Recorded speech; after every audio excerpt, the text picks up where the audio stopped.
Hello and welcome to Connect and Collaborate. I'm Alex Hopkins, your on-air producer, and I am super excited to have Jason Price in studio with me. He is the COO of Select Communications. So you have a really interesting story, and you are an entrepreneur of sorts. Yes, yeah. Yes. Hi, Alex. It's fun to be here. I've already had a good time. I know both my business partner, our CEO, Jerry Goldman, and I have a very interesting story. I don't think we came into business like most you would think. We actually met more than 20 years ago working on an ambulance together. Oh. And neither of us had any idea that at one point we would end up doing work like this. But I learned in that industry that, when you're running around in a van, from emergency to emergency, you develop a lot of skills that might or might not be directly related to patient care. I mean, I've been a therapist. I've talked to young ladies about their first menses. There are so many of these different situations where I find myself completely unprepared or untrained, and I felt like that was a really nice sort of caveat into entrepreneurialism, business, business and management in general. So while I don't see those two things as being directly connected, right. I will say that so often I find myself defaulting back to something that I learned in a very tense situation. And, it comes with the added benefit of, in this job, no one dies. Great. So, and I think that's a plus. It is. And I wake up, and sometimes when things do get tense, I go, well, I mean, no one's gonna die. So, you can turn it down a little bit, maybe from an 8 to a 6. Yeah. Just because the fatality thing's off the table.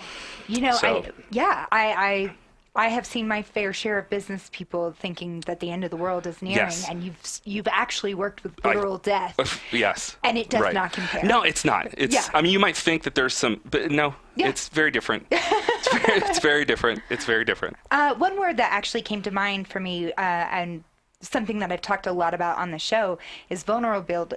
Mm-hmm. Lots of great leaders have that concept right. of allowing people to be vulnerable with mm-hmm. them and also being vulnerable themselves. Mm-hmm. And I imagine that you got that skill a lot from being in the back of the ambulance. The vulnerability thing, I think, comes a little bit later in your career when you're done freaking out about what you're seeing and doing. Yeah. Because then you start to be more present in some of these moments. And sometimes it's very mechanical. I mean, there's 50 tasks that have to be accomplished, and someone's life hangs in the balance. So you go into that sort of muscle memory and you knock those things out. And there's very little time to really think about, what am I doing and how is it impacting and how did we get here? How did the patient end up in this situation? You don't have a lot of time for that until you get old, like I did. And then now you're just like in a moment where you're just like, what is this, a living room?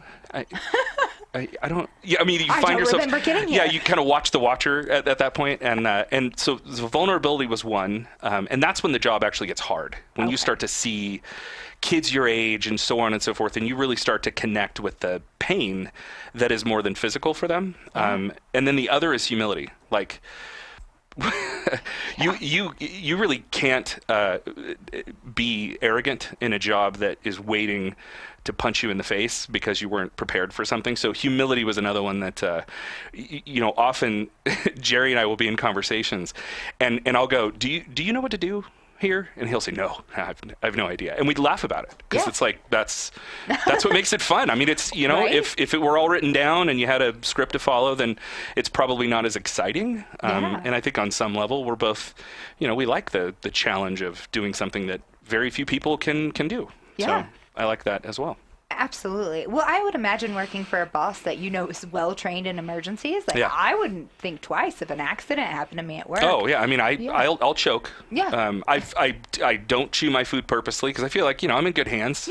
For the most part. We all have training. And that's a different kind of risk management. It is. Yeah, exactly. Yeah. So you come very prepared. And then oftentimes, we'll have a few cocktails at an event and then we'll tell a story or two of some sort of, car accident we were on. And I often think too, that's got to be really weird for our staff because they're just like, that's a hard connection to make between like a staff meeting and what you were where, Why are you? I don't, but I really do believe too, and most people don't know this, but what draws people to first responder as a career early on is the excitement of it, right? And then you grow up and you want to sleep all night, and you want to be home for the birthdays, and you don't want to miss Christmas anymore. And a lot of people don't do the job for 30 years because they love it anymore. I mean, they loved it for 10, they loved it for 15 maybe. The last 15 they do out of obligation. I mean, pension or whatever it is. So and oftentimes really, really bright folks that I've worked with, and I've said things to them like, what's the plan? And they're like, what do you mean? This is the plan. I mean, we're here, we're going to run the next call and the call after that. And I mean, they don't have a love for it. It's not something that wakes them up in the morning with some sort of excitement. And I ask like, well, what about doing something else? And it's just like, wow, how could you suggest How dare that? you even suggest that? They don't feel qualified. I see it in first responders. I also see it in veterans where they have come out of this incredible training incubator and they don't feel qualified for jobs that exist in civilian life. And it just breaks my heart because these are folks that, I mean, I have been there. That career, I mean, it sharpens you to a very fine point and you are capable of so many things, but it's really hard to sort of paint the transitions between, well, how would I do, this in a job where somebody's life didn't depend on it? But so often, I mean, there are some similarities to, being a person who prepares, being a person who is organized, being a person who knows how to read people, being a person who knows how to get people to follow their direction. And that's all stuff that I learned, on 911 calls in the middle of the night. Yeah, absolutely. It's interesting that you bring up sharpened skills because I'm sure that you have plenty of those.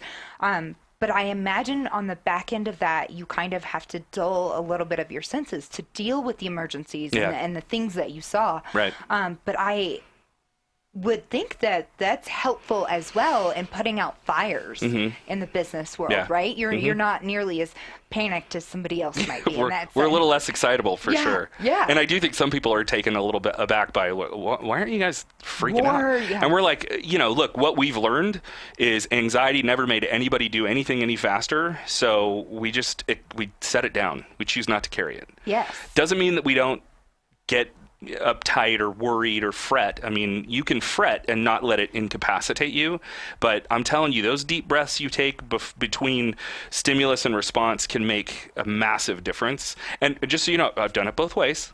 So I've got some experience where you're later on going, I handled that poorly, and then times where you kind of ride through it and think, I'm glad I didn't go with my gut reaction, which was to scream and throw my hands in the air and yeah. You know what I mean? Well, and you also, and we talked a little bit offline, right, about your pivot in business. Yeah. So I'm sure that all of your first responder training was very helpful in that situation. It was. But we'll get to that a little bit later. Let's take a step back and talk about what Select Communications is. Oh, yeah, we should do that. We should probably, maybe touch on that a little bit. So we have been in business since around 2006, and the arc of the story is interesting because, again, Jerry and I met on an ambulance back in the 90s, and he was almost through nursing school. And I was in the fire academy, and we kind of, we had snapped a line for where we were headed. And I remember him coming to me and saying, yeah, I don't think I want to be a nurse. And I was like, so? Because I mean, like, I don't. You're almost done. Get it done. Just finish. Yeah. I think I want to do something else. And I was like what? And he goes, sales. And I go, what is that? Alex, we didn't know what. I didn't have anybody that did that. Yeah. So off he went. His wife and him at the time, they moved to San Diego. He worked for Sprint selling cell phones. Yeah. And he did that for some time until this new startup in Sacramento called WebEx was selling this fancy new communications technique that allowed people to meet without driving, and you could share your desktop, and it was voodoo. I mean, it was witch doctor magic at the time. Yeah. And he joined that team and, was incredibly successful in that space. And I stayed true to my original vision, which I was going to be a firefighter and a paramedic. And long about, I think it was like early 2000s, maybe mid 2000s, I had started to see this opportunity where we have these classes that renew every 2 years, and they're derivatives of CPR. These are like, if you're a paramedic or a nurse or an ER physician and your patient goes into cardiac arrest, what do you do in the first 12 minutes? And those are skills that we refine every 2 years. So you have to come back and you have to take the class again. And it was a dirt sandwich for me. I mean, it was just like, I used to call it a missed opportunity. Like, we're all here. We could really, run through some challenging cases. And it was sort of like phoned in. And I started thinking, what if somebody did this better and provided lunch? Let's dress it up. Make a day of Let's this. make a day. You get it. Yeah. You get it. So I started my own business, and that's what I did. Was I found a segment. Remember, this is every healthcare provider that would possibly have to resuscitate an adult or an infant. Mm-hmm. They have to do these classes every 2 years. So every person you meet in an ER, every person you see most people you see on fire engines and ambulances all have to take this class. So that was my audience. I went out and I hung a shingle and did that very successfully for a couple years before I sold my business to a national training center and opened an office for them in California. Yeah. So if you see the arc now, he's selling and I'm in this space where I'm moving through the ranks as an executive with a training center. We had, multiple locations across 7 different states, one here in Centennial.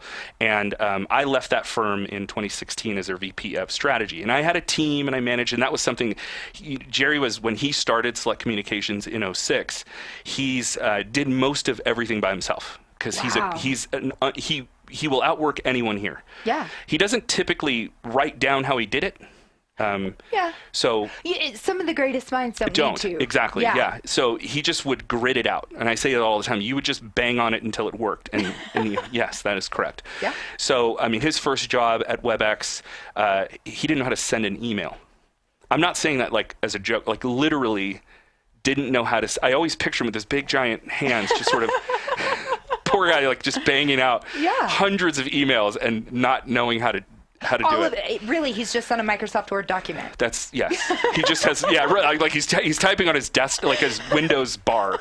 You know what I'm just like, why aren't they replying? I'm like, well, because it's not on and it's a calculator. So you've got a couple challenges. And so there's great stories around him learning how to do that stuff. And then, of course, he founds a technology company. Because that's what you do when you don't know how anything works in technology is you go out and... I am fascinated by this. That gives me hope.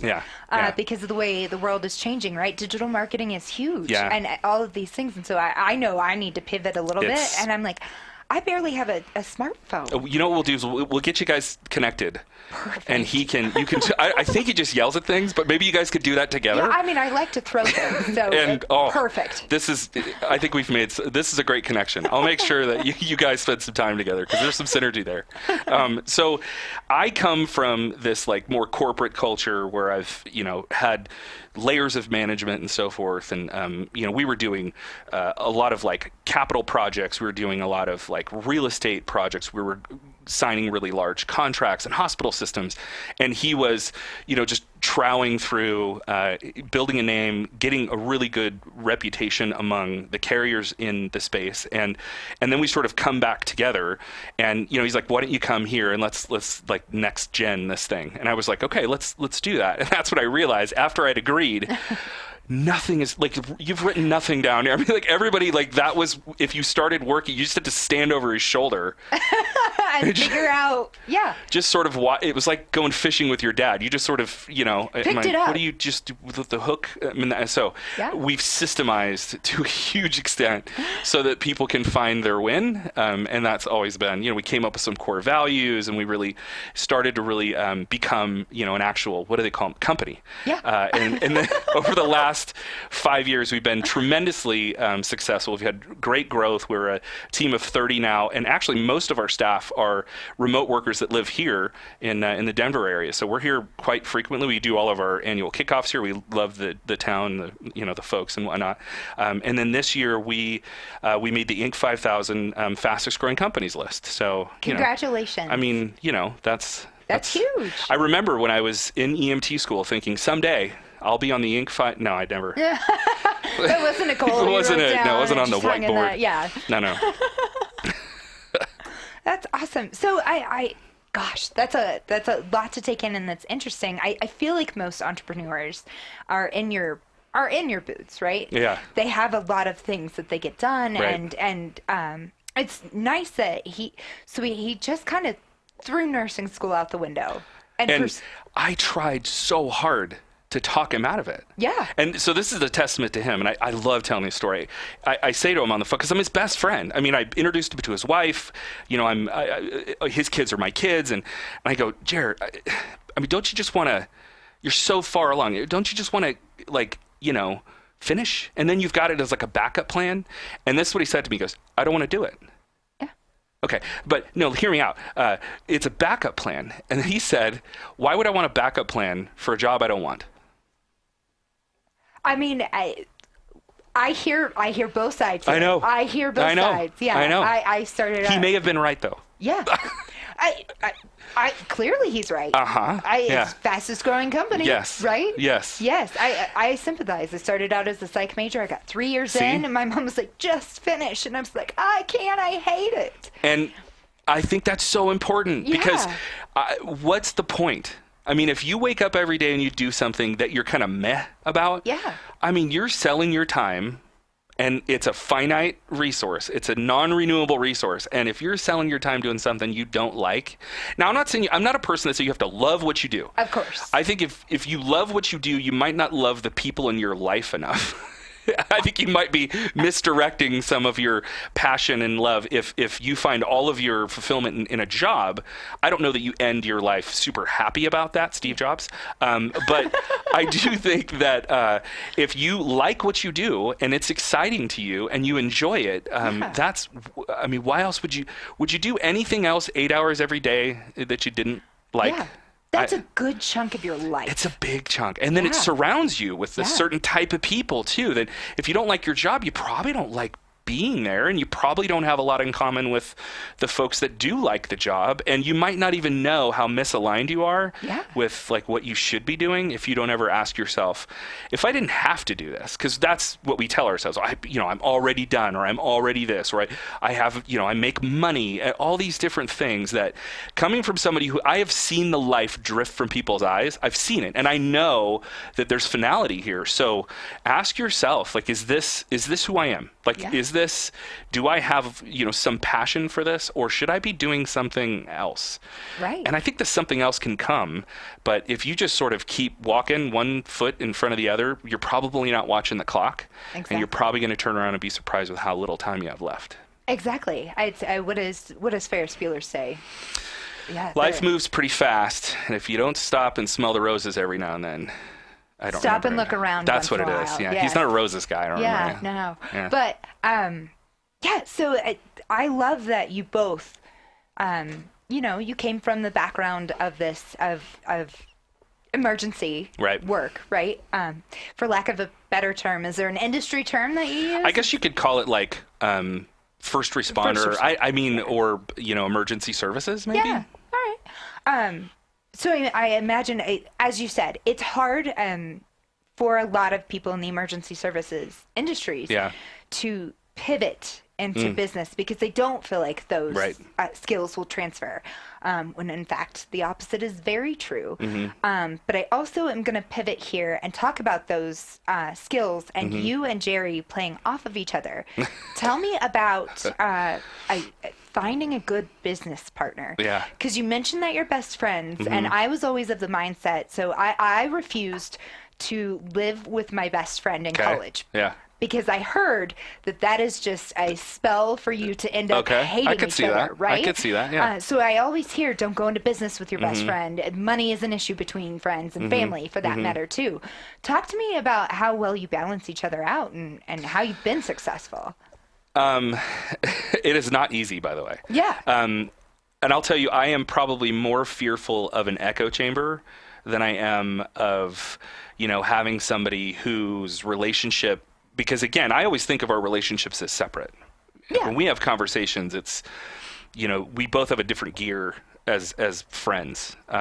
And each knows when the other's in that gear. But what's interesting, I think, I would never have chosen Jerry as a business partner because we're so different. Yeah. And I think, like most people, I'm looking for people that look and they sound like me. That's probably what makes me comfortable. And I fear actually for a lot of entrepreneurs that think about, okay, I don't want to take on a business partner because, it dilutes my authority, or maybe it dilutes my ownership, or, but I'll tell you, there is so much synergy to be had when you share the risk and the reward and the fear and all that with someone who has an equal interest, which is the longevity, right? And I think that when you do start thinking about bringing on an investor or a partner, your inclination is going to be who's going to love this like I do, and that's probably not the best place to start the conversation. I would rather say, what am I not good at, and what am I not seeing through my lens that I need someone else to see? Because while Jerry and I are great friends, we're very different people. He is that like grit, get it done. He will not build a pulley system. He will just lift it until it moves. And I'm more of a, let's at least invest a little bit of time sharpening the axe, as you hear, before we start swinging at the tree. And there's tremendous value in both, to be honest. I mean, if you can get that, okay, look, I get we don't have to redesign the wheel, but we definitely have to find a wheel to use here because it will make this a lot easier. And like I've said before, I systemize in our wake. I make sure that the problem we solve today, we don't have to solve again tomorrow. And that isn't his nature. He is it'd be done by now if we just started. And that often lends itself to sort of a problem resurfacing. And you're limited to what you can remember and what one person can do in a team. And that's, I think, where the two of us come with different perspectives. If you were to be sitting in a coffee shop near us when we're having a meeting, you'd probably think we're fighting, and we never are. But we do get very heated. And what I've learned is that opposition requires trust. And I think if you're in a business relationship with a person that's like you probably assume a lot of trust that may or may not really be there. I think trust comes from conversations where you go, here's what I'm hearing you say. And the other person says, my God, I'm not saying that. Oh, okay, well, what are you actually saying? I think if you don't have that sort of, that energy flow between the two of you, my guess is if you're similar people working on a similar project with the similar construct or restraint, then you're probably missing the same things as you look out over the landscape. What are we going to do here? What are we going to do next? So on and so forth. And I think if you're really... If you're honest with yourself, there are gaps in what you know how to do, what you're comfortable with, what you'll invest your time, your money, and your energy in. And having somebody go, you're way off here, this is why this is important. And not necessarily to teach you either, because that's the other thing. I don't know that I teach him a whole lot. I don't think he teaches me a whole lot. We both see our business as its own thing, and we are both just... sort of shepherds in that. Like we're caregivers to the business, and each of us is sort of answering the questions it's asking us and giving it what we think it needs based on the information. And I know that's kind of an odd thing, but we think a lot about, well, what would the business ask for if it had a mouth and could talk? I actually think that's a fantastic way to look at it. It's not... Because then it's not his idea, it's my idea. It's like, well, what does the business need? All right, let's see if we can get to a point where we can supply it that, we can provide it whatever that energy is. Yeah. But I would say that if you're not arguing with your partner, then there's probably a gap in what you might see around the corner. Having the differing opinions and being good at saying, hey, listen, I need you to, is like one thing I'll say real quick is that I'll often be on the phone with him and then he'll email me. And I'm like, what is this, Inception? This is like a conversation inside a conversation. And I was like, why did you just send me an email? He's like, well, I was trying to get it done. Again, he's a inbox zero kind of taskmaster. And I told him, I go, look, I don't like that while we're talking, you're not paying attention. I am paying attention. Yes. And I go, don't do that anymore. And he goes, okay. So, I mean, just because you have differing opinions doesn't mean that the each can't learn from the other how to deal with one another. And I would urge everyone to push what they think they're comfortable with and find a partner that's going to bring what they don't have. Oh, I love that. The yin to the yang. Absolutely. Here. Absolutely. We unfortunately have to take a quick break, but I'm excited to continue this conversation. I have a lot more questions for you from an entrepreneurial side of things. So stay with us here on Connect and Collaborate. We will be right back with Jason Price of Select Communications. Be sure to like and subscribe our YouTube page while you're here. You can find this podcast and more at cobrt.com/select. select.com/radio-podcast. You can find more information about Select Communications in the description below, so be sure to click on that link. We'll be right back. Welcome back to Connect and Collaborate. Once again, I'm Alex Hopkins, your on-air producer, here with Jason Price of Select Communications. And we are talking tech, we're talking entrepreneurialism. We just talked about what makes how to have a good business partner. And so we talked about the yin and the yang, right? One of the things that I wanted to ask you and make sure we talked about, I hear this over and over again. Every book that you read by an entrepreneur, everyone that's made it big, fail fast and fail lots, right up front. And while I can appreciate the sentiment behind that, I guess I don't know that I agree with it. How do you Subscribe feel to about the it? concept of, well, I mean, the idea of being fearless or taking risks, there's truth to that. I, like you, don't think that in order to be successful, you must have failed. I also don't like the idea that, this young entrepreneur who has a good idea should just assume that, well, this will blow up. Because if I'm going to be successful, the books all tell me that I'm going to fail over and over and over and over and over again.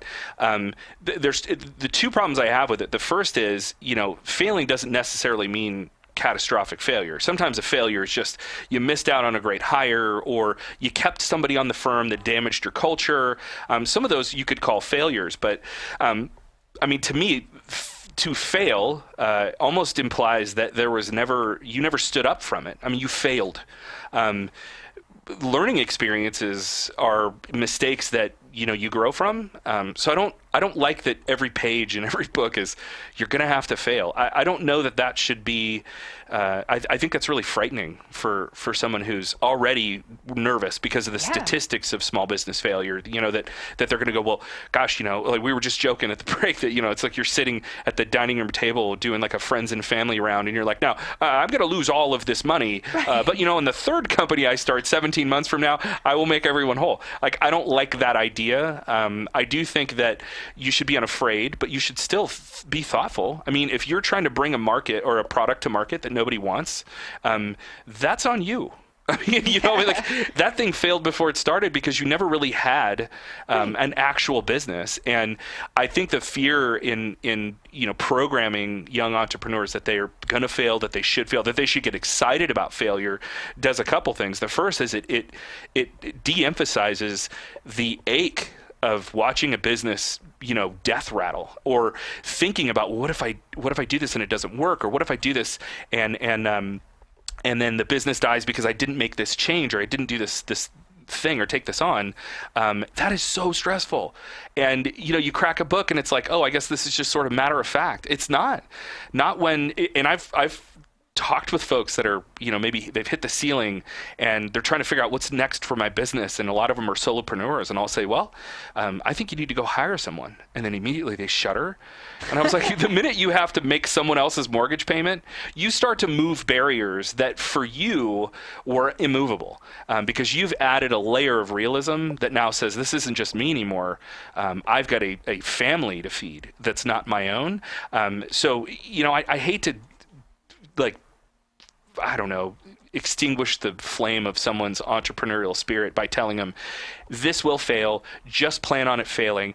Is there going to be failures along the way? Absolutely. Of course there is. And I do think you have to have some healthy culture around it, but I don't like the sort of dismissiveness of the way the industry says, oh, it's just, this is what has to happen, get over it. Well, what if this was the idea I had since I was 2, and I just now realized that the market hates it, and this whole thing that I had thought was going to be who I was as a human being has sort of dissolved. That's super scary, and I think it shouldn't go without some sort of respect paid to the moment that creates of like, oh gosh, I thought this was going to work and it doesn't look like it's working. So, I mean, yeah, I echo your frustration with sometimes being told, hey, that's just how it has to work. I'm right? Like, it doesn't always. You don't always have to fail. You could stumble and still have your idea work in several iterations from now. Mm-hmm. But I always, failure to me sounds like I tried it, it didn't work, I did something else. that's failure. Everything else is business. You trip, you stand up. You trip, you stand up. Sometimes you take a minute to stand up, and sometimes you lay down for a while and cry. But you ultimately do get back up, and your mission is complete at one point. Yeah, sometimes you need to reroute. Yes. Right? And it doesn't Right. mean that you forego the complete idea that you had. It just means that, as you Right. said, you're iterating in a different way. I like what you said, that it de-emphasizes the ache. Oh, yeah. Explain that a little bit more to me. Most entrepreneurs, their business is maybe their second kid, maybe their first and only. Who knows? It becomes a child to them, and they watch it, go to kindergarten, and they watch it, struggle with its first boyfriend or girlfriend, whatever. I mean, they see it go through these evolutions, these stages of life, and they grow very attached to it. Like in a line of business we do now, we do a lot of acquisitions, and it's always interesting to hear these founders talk about, well, my business is worth, we know $4 billion. I mean, we know that that's what it's worth to you. The market has it slightly less in valuation than what you have projected, because it's like you think your kid's a genius when really he's probably just an A student. He's doing well. Yeah, I mean, he's doing all right. put the bumper sticker on, by all means, be proud. You can fly the flag, but know that he's top 15%, which is fine. That's great. But I didn't bottle feed your business, so I don't have that same connection to it that you might. And so for me, I think the ache of watching something stop working is really, really, really, really hard. And I think, sadly, it's expected that, an entrepreneur just understands that that's part of it, disconnects themselves from a lot of the fear that goes along with it, and sort of just trows on with the business of the day, per se. And I mean, I've read a lot of those books, probably most of them, and rarely do they say, hey, let's just focus a whole chapter on eating ice cream for 3 days straight, because you're certain that your life is over as you possibly, as you've imagined it. And I mean, that's just, to me, take a minute and just go, wow, this is really hard, and I'm really sad about it, and I know it's just a job and it's just a business, and I still have all these great things to be grateful for, but I'm just really sad that this thing I thought I could do doesn't look like it's going to work out. So I don't know. I mean, for whatever that's worth, I just feel like take a minute and let that sort of be a moment you're in. Like wallowing after a breakup a little bit. I mean, yes. It's healthy. I think it is. Yeah. I mean, because there's lots to be learned in those moments, and there's a lot that you can surmise from sort of something's failure that prevents it from occurring again. Like, you start to smell the smells again, and you start to go, I remember this sort of twinge, years ago when this first thing I tried started to wobble. You get a little smarter, like, it's kind of the same with marriages. Your first marriage, you're just totally like, you're blindfolded. Your second marriage, you're like, I'm not going to die on this hill. Like, I think that I might have, handled this poorly, and you're smarter in your second go around. So I think the trick is, vet your concept and make sure that there's a sustainable business model behind it. Be thoughtful. Develop some KPIs, for Pete's sake. Figure out what's going to tell me what the weather's like. I mean, is it number of this? Is it quantity of that? Is it? But know that about your business. Know the moment it starts to get the sniffles that that's what's happening, so that you can react appropriately. And then when things really do go wrong, like, take a minute just to sort of let yourself feel it. And I would say reach out to some folks that have been through that as well. Yeah. And just go, like, is it normal for me to, like, literally not shower for a week because this contract didn't come? Yep, totally normal.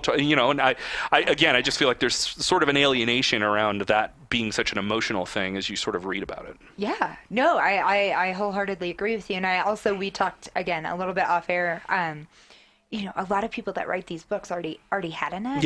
Yeah. So it was okay for them to take that failure and just move on. Yeah. Right. I mean, I do like the idea that you shouldn't quit. That I love. Yes, unless the business shouldn't get any more energy. I do think there are certain times where ideas are, they've had their moment, but I do love the idea of, hey, have grit, don't quit, and all those things. But by all means, expect the heartache, expect the fear of it. I remember, like, when you're frightened, trying to put a brave face on in front of a group of people that are depending upon you not to be shaken, that's easier said than done. So, I think if you walk into it going, okay, I know that failure is an option.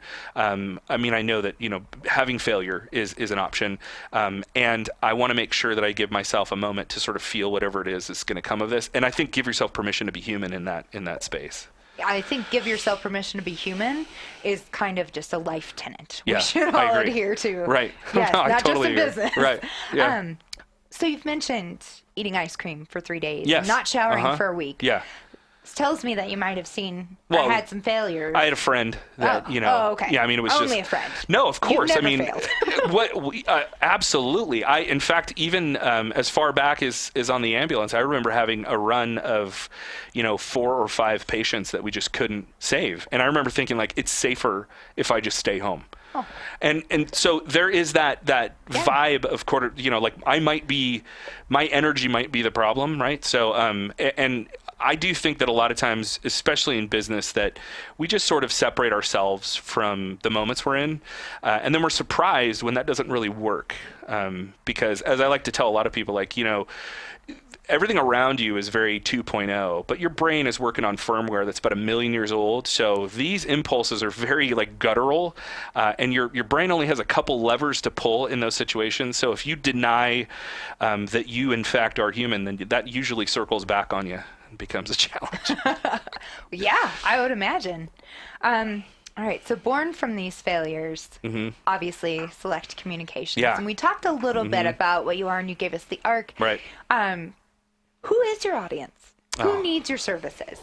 So, I like to say that right now, there's a director of IT in a mid-sized business that has a small staff, and their day starts 2 hours before the general staff arrive into the office, making sure that the computers all have internet connection, that their VMs, their virtual machines hosted in data centers across wherever they are, their servers, their communication equipment, all that stuff is working, that the firmware's been updated, that the security is in place, and that person has built a team based on a budget that essentially just keeps the business on the rails. You know what I mean? Like, just keeps the lights on.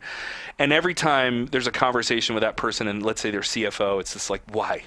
Why do we need this? Why do we have to spend another $200,000 on, server hardware? And why do we have to, all these, and this poor person every day is just essentially trying to make sure that, could you imagine being the person responsible for the sort of sovereignty and security of your company's data? I'm barely in charge of my own life. Right? Let alone a company. And then it's like, as newer and younger and more energetic folks enter the workplace, they just have this assumption that it's going to show up on my phone. It's going to scroll very smoothly. It's going to work every time I ask it to.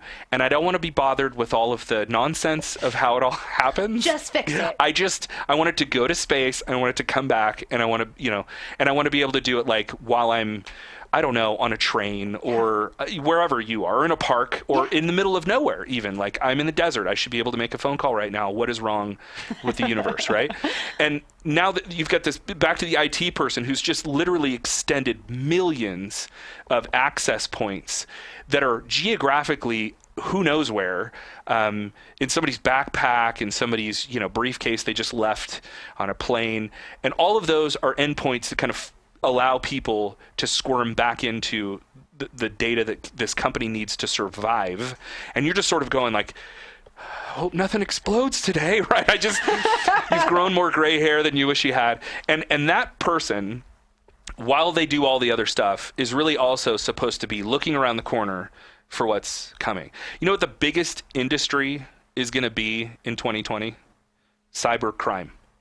Cybercrime Industry will be the biggest industry by not a small amount. Oh, no. It is a billion-dollar industry even now. And so, again, here you are in your cubicle and you're just sort of fretting. You're a professional fretter, as I like to say.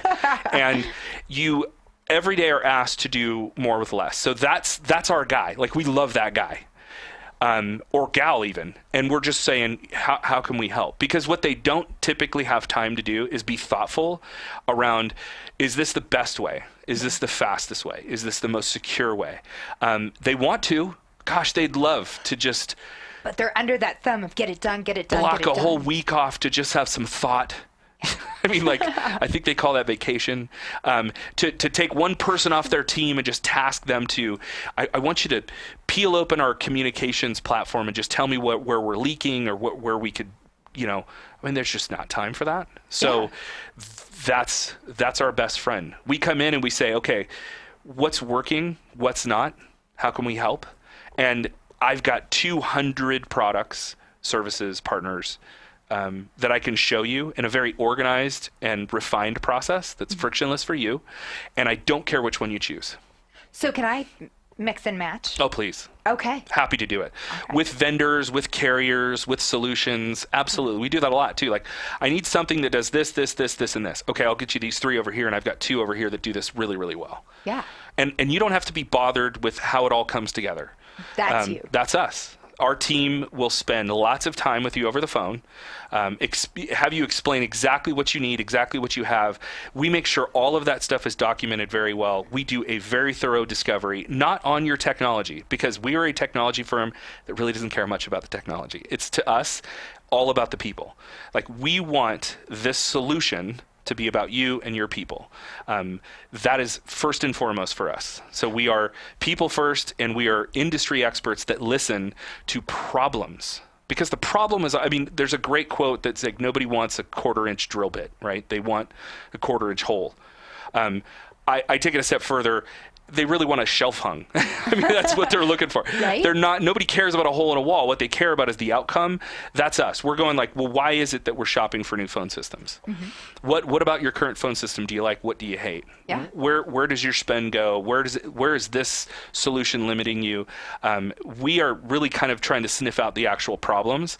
And what's so fun is often we do start with these like, here's what I have time to tell you is broken. And then we get that first project done for them. And then the next thing you know, you can feel the shift where now you're a friend, and it's like we're having a beer or some coffee, and it's like we do the same job, and you're over there going like, oh, you know what I have to do now? They want me to come up with some like video I mean, and I go, oh, I know a guy. Oh, you know what? I've done that before.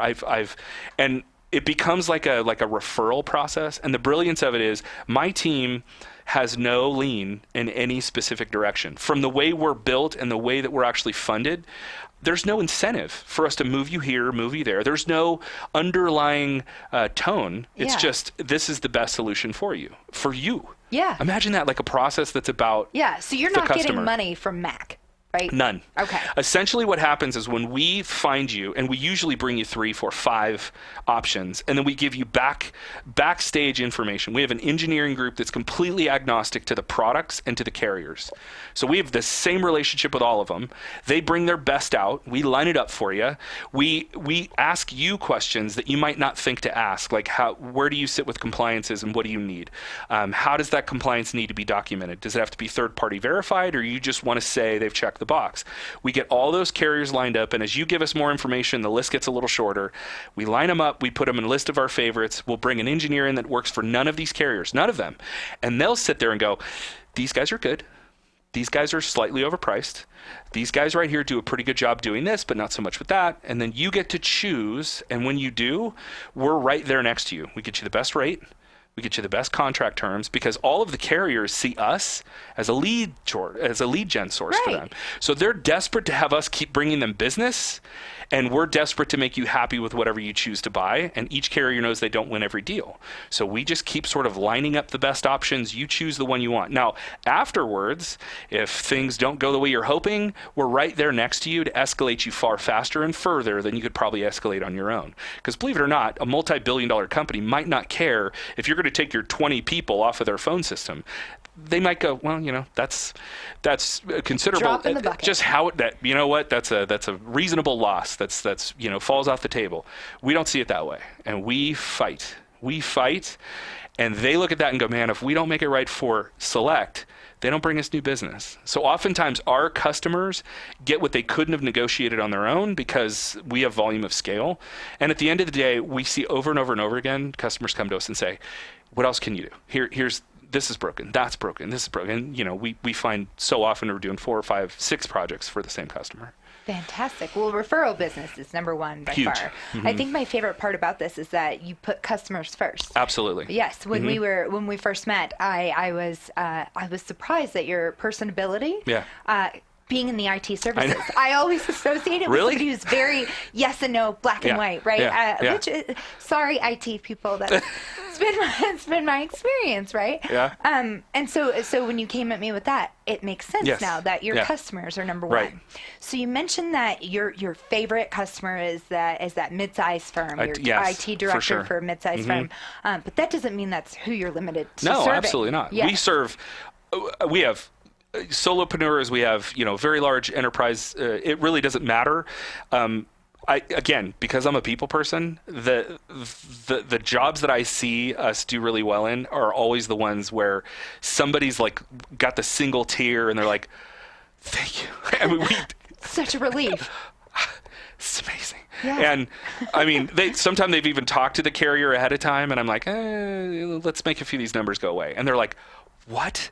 Yeah, we work with them all day long. We know exactly how low they can go, and this was their first offer. Don't sign it. Yeah. I mean, that's kind of, and so me personally, I love to see that mid-sized business get tremendous traction out of something they've worked on with us.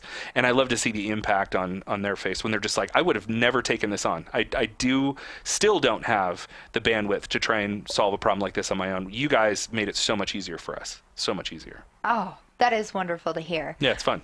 So in these last few minutes here, I'm going to ask you for some... is this the lightning round? Some secrets. Oh, secrets, okay. Secrets. Give me some IT tips and tricks, maybe as a solopreneur, that I might need to know. Oh. So never before has this landscape of business been more encouraging for someone who has an idea and wants to start a business. We put a blog out on our website not long ago that was like, we can give you technology in 2 hours of your time for under $200 a month that will put you on par with a Fortune 50 company as it pertains to your technical capabilities. I mean, and that is today. You have geo-redundant data centers in every major NFL city. You've got lightning fast internet connectivity just about everywhere. And we have communications and collaboration suites for any customer that puts you leaps and bounds ahead of what you could have done even 5 years ago. I mean, in unbelievable technology. And so every time I hear somebody's like, well, I want to start a business, I'm like so excited for them that they don't have to solve the server problem. You imagine getting your first round of funding and going, okay, wow, I've got this like $100,000, I'm going to start my business. And 75,000 of it has to go to a server and an office and a this and a that. And all of that stuff now, I mean, we can give you access to face-to-face meetings with anyone in the world. I mean, industry experts from anywhere in the world, and you can have like phenomenal conversations and all the technology you would need. And that's today. That's today in under, like I said, $200 a month. So where else does it? I mean, that's phenomenal. That is phenomenal. That's exciting. The other thing there's so much going on in the contact center space right now. If I were giving out a tip to someone, I would say, look at the way your call center, your customer service center is interacting with your customers, because the technology now that's available is so incredible that you could potentially have a business, let's say here in Colorado, and you want to follow the sun with your customer support team. And not only do you want to follow the sun, but you're a people firm, right? So you actually want to hire a few people in every state, and you want whoever calls you for questions about your product, you want the person to answer the phone to be in the same state they're in. We have technology that does that now, that during the voice prompt process, it will classify your voice, your inflect, your accent, and it will route you intelligently to a person who speaks at the same tone, with the same volume, with the same pitch. Alex, that's happening like right now, and it's not as expensive as you might think to have a business that's that capable of being reactive to its customers. It's amazing. It's amazing. So I would look at how are you communicating with your customers, how accessible are you to them, and how could you improve that process? Because anymore, we've shifted from how to find things. I mean, it's no longer an information age. I think now we're in an insight age. Everybody has data. Very few people know how to really do something powerful with it. So, getting people in front of people in a way that's super meaningful has never been easier than it is today. So I would invest some time in, what could we be doing in our contact center that would be more responsive to the customer, that would give them sentiment is a huge thing now. We've got AI that listens to conversations and says, ooh, this person's really mad, and automatically joins, let's say, not just a supervisor to that call. Maybe it's actually someone who de-escalates, and that's their job. Yeah. And they can whisper in the agent's ear without the customer hearing, and then they can slide in and take the call from the customer, and they can sort of write a conversation before it goes sideways. There's so much being done in that particular space that I think is really interesting. That's fantastic. A little terrifying, but fantastic. Oh no, it's super creepy. Yeah. 1,000% super creepy. And every time I sit these things, I'm just like, okay, that's going to be the thing we all said should never have happened before the robots took over. But still, nonetheless, it's very, very interesting. It is very interesting. So before we go, where can I find more information? Visit us online. We're at selectcommunications.com. We have folks there that you can chat with through the website, and all of our social feeds are there as well. I'd love to hear from you. Awesome. Thank you so much, Jason. It has been a pleasure. I've enjoyed this. Thanks. Thank you. Have a wonderful day.